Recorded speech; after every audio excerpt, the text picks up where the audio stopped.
War effect తో ఇవాళ రూపాయి మారకం విలువ భారీగా పతనమైంది. డాలర్తో పోలిస్తే 35 పైసలు క్షీణించిన రూపాయి మారకం విలువ 91.50 దిగువకు పడిపోయింది. ప్రపంచ మార్కెట్లలో డాలర్ ఇండెక్స్ బలపడడం వల్ల రూపాయి వంటి అభివృద్ధి చెందుతున్న దేశాల కరెన్సీలపై ఒత్తిడి పెరుగుతోంది. విదేశీ సంస్థాగత పెట్టుబడిదారులు భారతీయ స్టాక్ మార్కెట్ల నుంచి నిధులను వెనక్కి తీసుకోవడం కూడా రూపాయిపై ప్రభావం చూపింది. దీనికి తోడు అంతర్జాతీయంగా క్రూడ్ ఆయిల్ ధరల్లో పెరుగుదల మన దిగుమతి బిల్లును పెంచింది. దీంతో రూపాయి మారకం విలువ పతనమైంది. రూపాయి పతనంతో విదేశీ విద్య, పర్యాటనలు, దిగుమతి చేసుకునేటువంటి ఎలక్ట్రానిక్ వస్తువుల ధరలపై ప్రభావం చూపే అవకాశం ఉంది. మరోవైపు రూపాయి బలహీనతతో ఎగుమతిదారులకు లాభం కలుగుతుంది.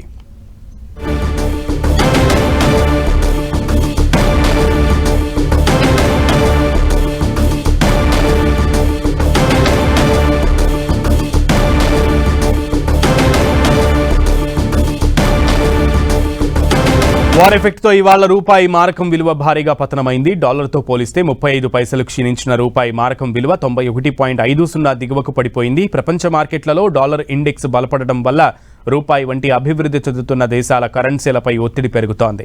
విదేశీ సంస్థాగత పెట్టుబడిదారులు భారతీయ స్టాక్ మార్కెట్ల నుంచి నిధులను వెనక్కి తీసుకోవడం కూడా రూపాయిపై ప్రభావం చూపింది.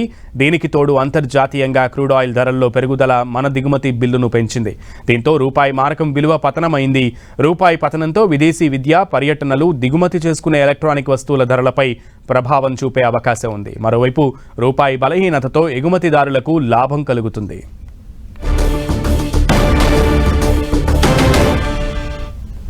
అంతర్జాతీయ మార్కెట్లో క్రూడ్ ఆయిల్ ధరలు భగ్గుమన్నాయి. బ్రెంట్ క్రూడ్ ధర 6% పైగా పెరిగి $77 క్రాస్ చేసింది. ఇరాన్ తన పొరుగు దేశాల్లోని అమెరికా స్థావరాలపై దాడులు చేసిందన్న వార్తలతో అంతర్జాతీయ మార్కెట్లో ముడి చమురు ధరలు ఒక్కసారిగా పెరిగాయి.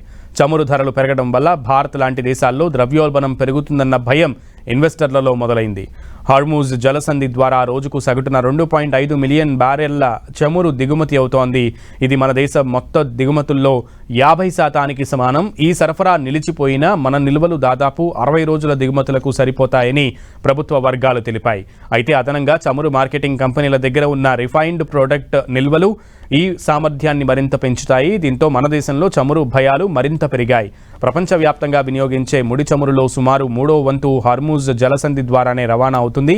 Saudi Arabia, Iran, UAE, Kuwait, Iraq వంటి దేశాల నుంచి చమురు ట్యాంకర్లు ఇక్కడి నుంచే వెళ్లాలి.